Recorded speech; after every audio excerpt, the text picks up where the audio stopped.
In theory, a turbo is simply a hot air pump that forces more air into the engine. With more air, the engine can generate power more efficiently, improving performance, reducing fuel consumption and cutting emissions. The turbo is mounted in the exhaust system between the exhaust manifold and the exhaust pipe. As exhaust gas exits the engine, it drives the turbine, which turns the compressor, pulling in air and compressing it. Oil passes through the turbo, providing vital lubrication. In practice, the turbo is a highly efficient, complex piece of engineering built to tolerances of thousandths of a millimetre. It comprises a turbine and compressor connected by a shaft supported on a bearing system. The turbo is driven by the waste energy from the exhaust gas.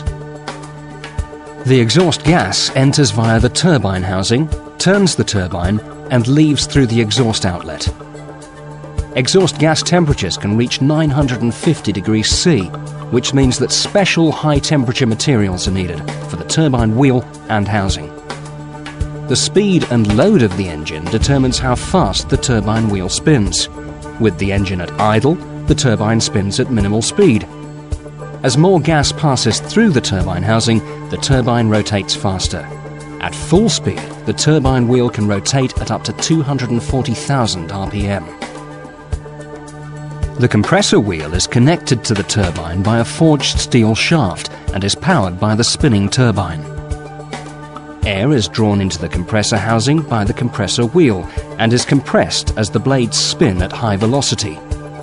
The shape of the housing converts the high-velocity, low-pressure airstream into a low-velocity, high-pressure airstream at the outlet. Air enters the compressor at ambient temperature, but leaves it at up to 200 degrees C. As air temperature increases, its density decreases, which reduces power. So it's usually passed through a charge air cooler or intercooler, which uses air or water to cool the hot, high-pressure air.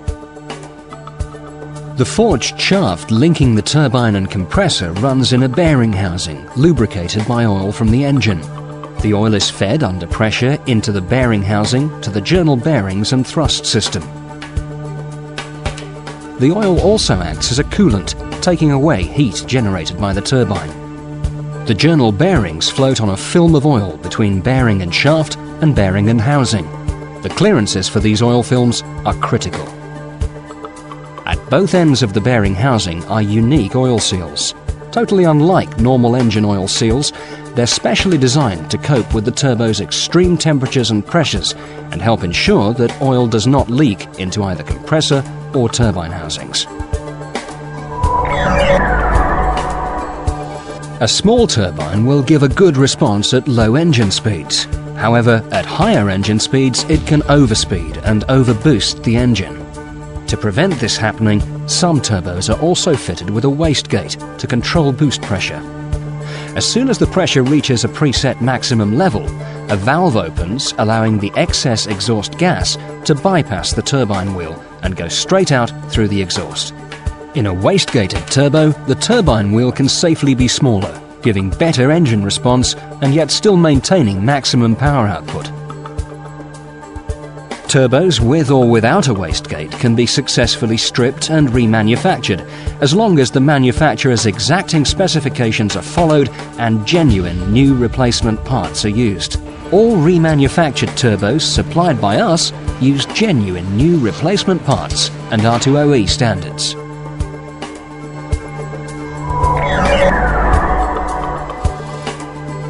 In conventional turbos, the amount of airflow into the engine is determined by the design of the turbine and compressor wheels and their housings. This design is inevitably a compromise between its performance at low and high engine speeds. An even more effective method of adapting turbo characteristics to improve engine performance at all engine speeds is the variable turbine turbo. Depending on the manufacturer, variable turbine turbos use moving vanes or a moving nozzle to alter the turbine stage while the engine is running. This allows more efficient use of exhaust gas energy and airflow to provide the desired boost level across the widest range of engine speeds. This improves response across a wider engine operating range, improves fuel economy, enhances engine braking, and allows vehicle manufacturers to use smaller engine packages to achieve a given power output. Early variable turbine turbos used pressure or vacuum actuators to regulate the position of the vanes or nozzle. Most modern units use electronic control governed by the engine management system, with the turbo having its own ECU. The complexity of variable turbine turbos means they cannot be successfully remanufactured with an absolute guarantee of accuracy or reliability. Consequently, we only supply brand new variable turbine turbos.